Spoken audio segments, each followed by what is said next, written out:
Si hay algo notorio en estas últimas semanas, es que la guerra se ha extendido en todos sus frentes, tanto en Siria como en Irak, y también que ha escalado en intensidad. Y esto es así en la medida en que la guerra viene girando de acuerdo a las necesidades que imponen un hecho político crucial. Y este hecho crucial son las elecciones presidenciales de Estados Unidos. Fíjense estas declaraciones, textual.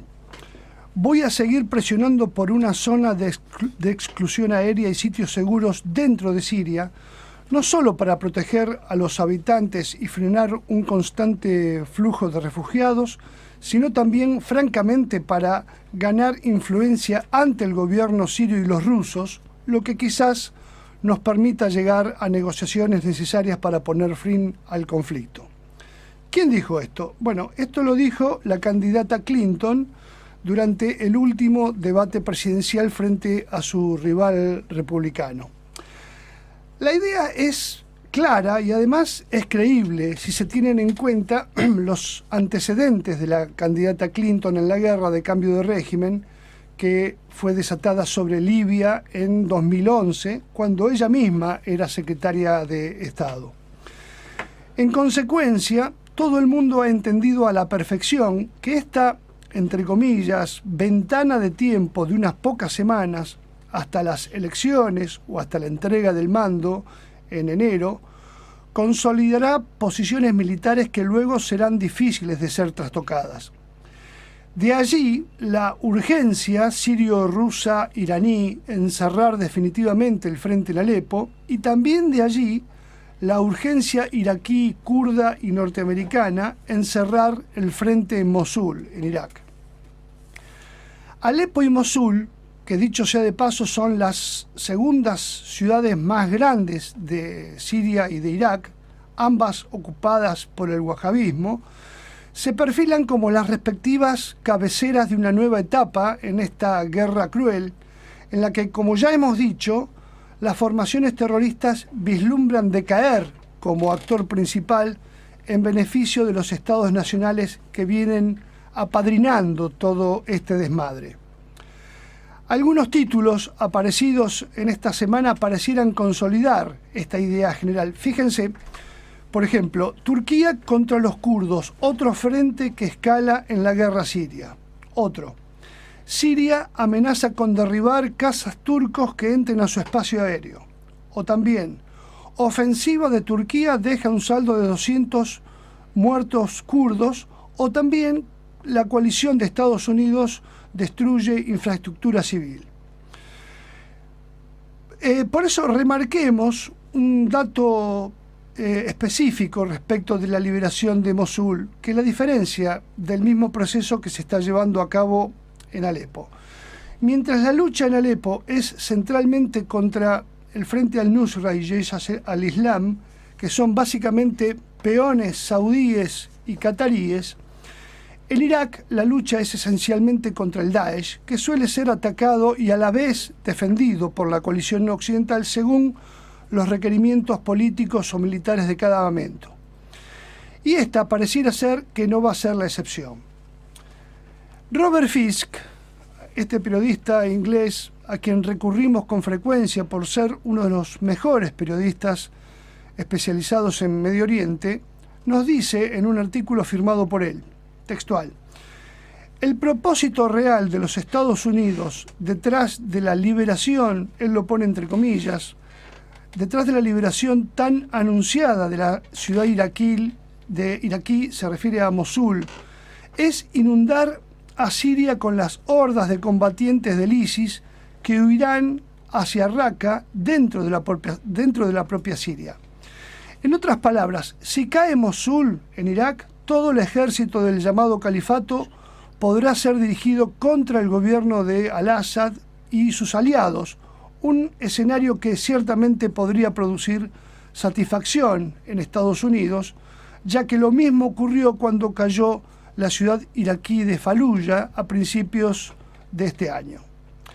Aún más, hay quienes creen que Estados Unidos y Arabia Saudita directamente acordaron dejar un corredor al Estado Islámico, al Daesh, para permitir su salida segura de Mosul antes del asalto de la coalición occidental.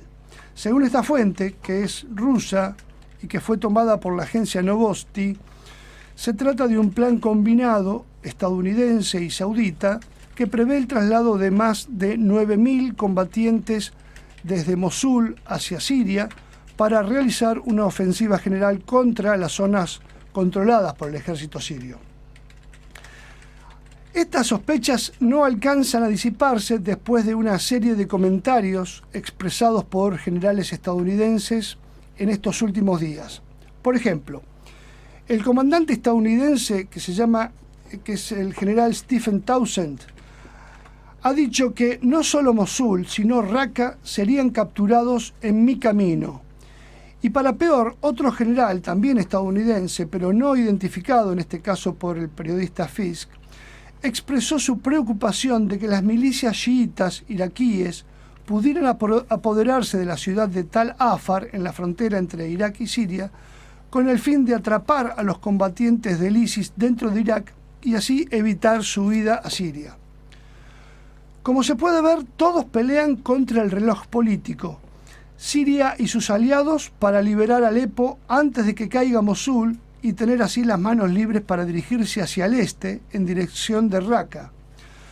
Los Estados Unidos y sus aliados, por su lado, también van hacia allí, pero desde Irak. Y todo esto pareciera prefigurar una situación bastante extraña, indefinida y también, hay que decirlo, sumamente riesgosa.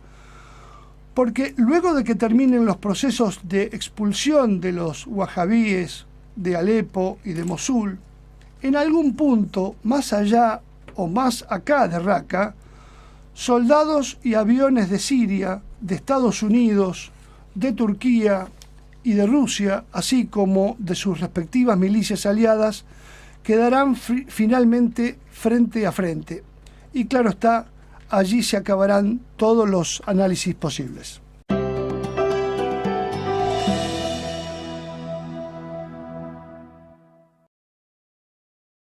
2011, cuando ella misma era secretaria de Estado.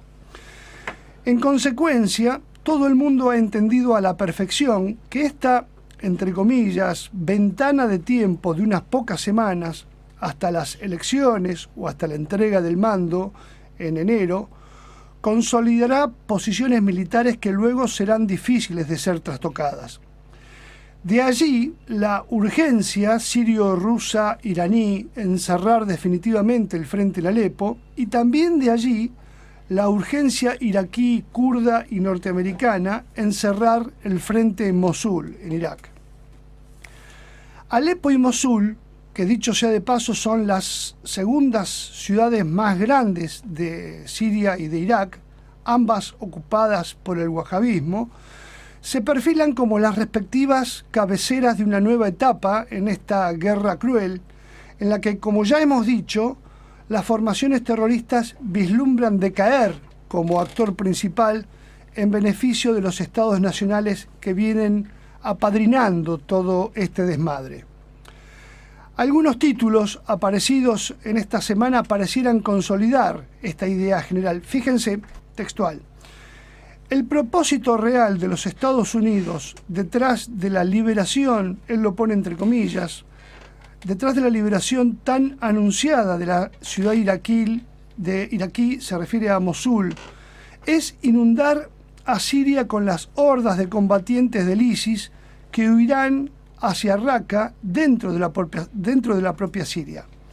En otras palabras, si cae Mosul en Irak, todo el ejército del llamado califato podrá ser dirigido contra el gobierno de al-Assad y sus aliados, un escenario que ciertamente podría producir satisfacción en Estados Unidos, ya que lo mismo ocurrió cuando cayó la ciudad iraquí de Faluya a principios de este año. Aún más, hay quienes creen que Estados Unidos y Arabia Saudita directamente acordaron dejar un corredor al Estado Islámico, al Daesh, para permitir su salida segura de Mosul antes del asalto de la coalición occidental. Según esta fuente, que es rusa y que fue tomada por la agencia Novosti, Se trata de un plan combinado estadounidense y saudita que prevé el traslado de más de 9.000 combatientes desde Mosul hacia Siria para realizar una ofensiva general contra las zonas controladas por el ejército sirio. Estas sospechas no alcanzan a disiparse después de una serie de comentarios expresados por generales estadounidenses en estos últimos días. Por ejemplo, el comandante estadounidense que es el general Stephen Townsend, ha dicho que no solo Mosul, sino Raqqa serían capturados en mi camino.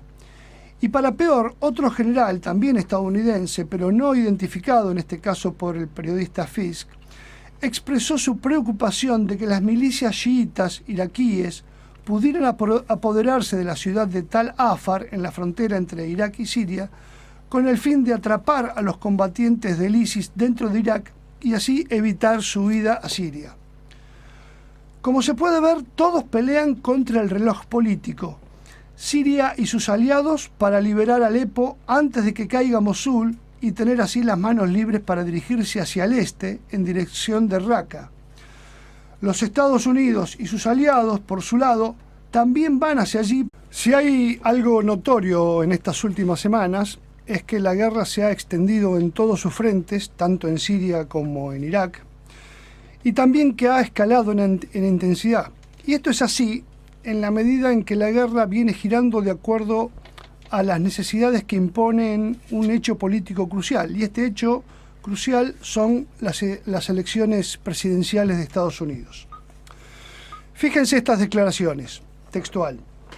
Voy a seguir presionando por una zona de exclusión aérea y sitios seguros dentro de Siria, no solo para proteger a los habitantes y frenar un constante flujo de refugiados, sino también, francamente, para ganar influencia ante el gobierno sirio y los rusos, lo que quizás nos permita llegar a negociaciones necesarias para poner fin al conflicto. ¿Quién dijo esto? Bueno, esto lo dijo la candidata Clinton durante el último debate presidencial frente a su rival republicano. La idea es clara y además es creíble si se tienen en cuenta los antecedentes de la candidata Clinton en la guerra de cambio de régimen que fue desatada sobre Libia en 2000. Por ejemplo, Turquía contra los kurdos, otro frente que escala en la guerra siria. Otro. Siria amenaza con derribar cazas turcos que entren a su espacio aéreo. O también, ofensiva de Turquía deja un saldo de 200 muertos kurdos, o también la coalición de Estados Unidos destruye infraestructura civil. Por eso remarquemos un dato específico respecto de la liberación de Mosul, que la diferencia del mismo proceso que se está llevando a cabo en Alepo. Mientras la lucha en Alepo es centralmente contra el Frente al-Nusra y Jaish al-Islam, que son básicamente peones saudíes y cataríes, en Irak la lucha es esencialmente contra el Daesh, que suele ser atacado y a la vez defendido por la coalición occidental según los requerimientos políticos o militares de cada momento. Y esta pareciera ser que no va a ser la excepción. Robert Fisk, este periodista inglés a quien recurrimos con frecuencia por ser uno de los mejores periodistas especializados en Medio Oriente, nos dice en un artículo firmado por él: